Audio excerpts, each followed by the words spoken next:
Do you feel like you're living paycheck to paycheck? You can't seem to get out of debt. You feel like you're drowning in debt. You don't have enough money. Well, there are poor money habits that you may have that is keeping you in this situation.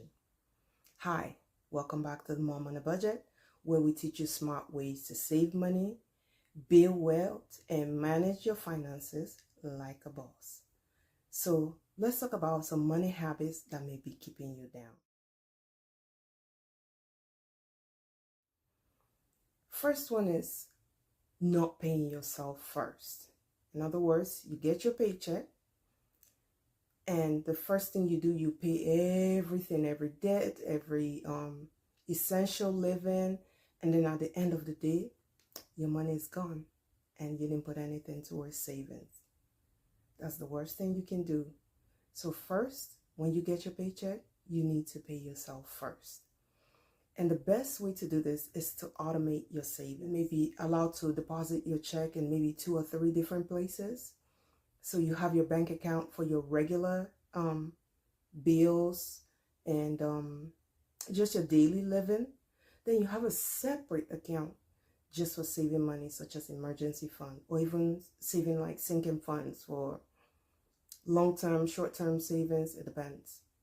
That's the best thing to do, because once you do that, you know that whatever comes to your regular account where you pay your bills from, you know your savings is already removed. So you don't have to worry about that. So you live within the amount you have in your account. So if you're not doing that already, please automate your savings and pay yourself first. The second thing is lifestyle. And social media has made this even worse, where you go on and you see people doing things. They have nice cars. They go on vacation to exotic places. They have the name brands and all that stuff. And then you have FOMO, fear of missing out. And I don't know why many people think everything they see is real. One, you don't know if they rented the cars. You don't even know if they're going on vacation. Because these days you can do anything. I saw an influencer one time went into IKEA, and her caption was, "My trip to Bali." And she went to IKEA and took all the pictures there, and she put it on her page. So someone can go and be like, "Oh, she went to Bali," but she didn't. She just went to IKEA. So you've got to be mindful. And even if everyone else is buying an exotic car and going on all these exotic vacations, their pocket and your pocket may be different. So don't compare yourself to anyone. We all have our own race to run. So just run yours. Live according to your means. The third money habit that is keeping you poor is spending more. So, you get a raise, a promotion, you're making more money. Your car, let's say you drove a regular car, now that car is no longer enough. You are making more money. So you decide, you know what, let me go get another car. Then you get a more expensive car, the car note increases, your insurance increases. No. I'm not saying there's anything wrong with getting a nice car. But just because you make more doesn't mean you spend more. You can save more. That's an option. You can save more. You can decide, okay, I'm making more money. Let's say it's $5,000. I'm going to take 10% for myself, which is $500. And then, maybe you spend that. And then $4,500 can be tucked away, towards buying another house. So let's say you already have a house. You can put it towards your emergency fund if you don't already have the 3 to 6 months. If you have debt and interest, you certainly should be paying off your debt. So just because you make more, doesn't mean you have to spend more. No. You can look for ways that money will be more valuable. You can put it in a high yield savings account where it yields interest over time. You can do that. So let that money make more money for you. The fourth thing keeping you poor is bad debt. It's so amazing. I have seen it time and time again that people have so much debt. And the irony about it is, let's say, Christmas. Christmas always comes 365 days after the last Christmas. So why anyone has to put Christmas gifts on a credit card is beyond me, but people do that. And it could be that they don't realize the consequences. Unless you're putting on a credit card to earn miles and you're going to pay it off immediately, that's fine. But if you're going to not pay it off immediately, then you shouldn't do that. Just buy what you can afford. And if you cannot afford Christmas gifts, you don't have to buy Christmas gifts. People will be okay with it, So, bad debt. Don't try not to carry bad debt. Imagine you have $2,000 debt. Try and pay it off. Now, if you have $2,000 debt, it doesn't make sense putting money away in your emergency fund. It's best you pay off that debt, because the interest on the debt is way more than the interest you're making in your savings account. So definitely pay off that debt. So if you have bad debt, write your bad debts down. And there are different payment methods that are out there that you can see which works best for you. There's the avalanche method and the snowball method. The snowball method is just paying the smallest debt first. And it helps paying the smallest debt first because it kind of boosts you.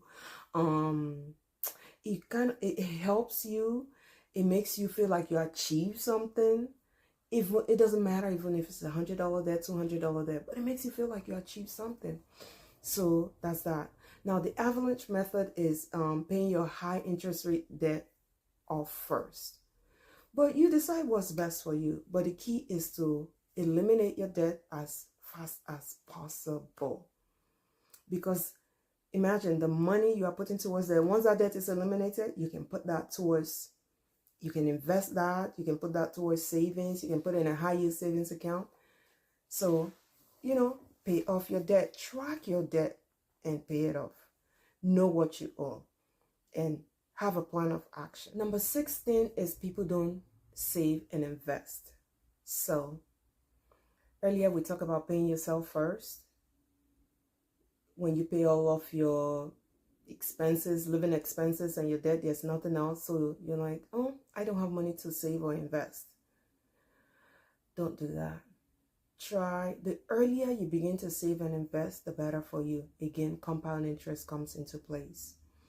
There are people who are retired and living off of the interest of the money they have saved, which means, let's say you retire 55 and you have, let's say, $1 million in your retirement, that you possibly can just live off of the interest.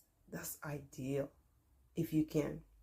But that depends on the plans you already made prior to your retirement.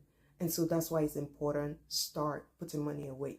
Take advantage of any retirement plans your job has. And then also there's the Roth IRA. You can invest in the Roth IRA. There are many options out there. Just see which is best for you. Now, if there's any you want me to talk about further, please let me know in the comment section and I'll be glad to talk about that. So the last money habit I want to talk about that's keeping people poor is paying too much taxes. Yes, there is something such as paying too much taxes. And it comes as a result of lack of planning. So I would know because I did not plan adequately and I had a huge tax debt the previous tax year. So I would say plan, plan, plan. Now, if you are just a W-2 earner, there's really nothing you can do about that. But if you are like a sole proprietor, there's a partnership, yes, you can plan. There are tax advisors, there are accountants who are well versed in the tax codes and know these things in and out. You can talk with them and make actionable items that you can follow the year before prior to filing your taxes. If it comes time to file your tax in April, there is nothing you can do about that. It is what it is. But if you make actionable items and follow them per the advice of your accountant or tax advisor or whomever you may decide to consult with, once you follow those, then the chances of not having a huge tax debt is greatly increased. So do those things, and that would help you. And if you are just a W-2 earner, you may want to think about side hustles you can do, and that's something we can talk about. I can tell you in future videos some of the side hustles I've done to bring in extra income. So that's something you can do. So, but the key is do not pay too much taxes. So these are the money habits that I've listed, the 7 money habits that are keeping people poor. And what you do is just take steps.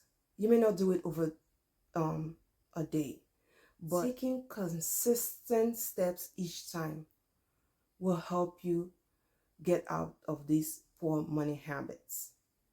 And with time, you save more, you make more, and you build wealth.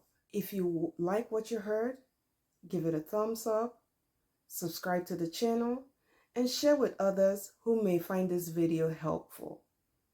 If you have any questions, put it in the comment section below, and I'll see you in my next video. Thank you.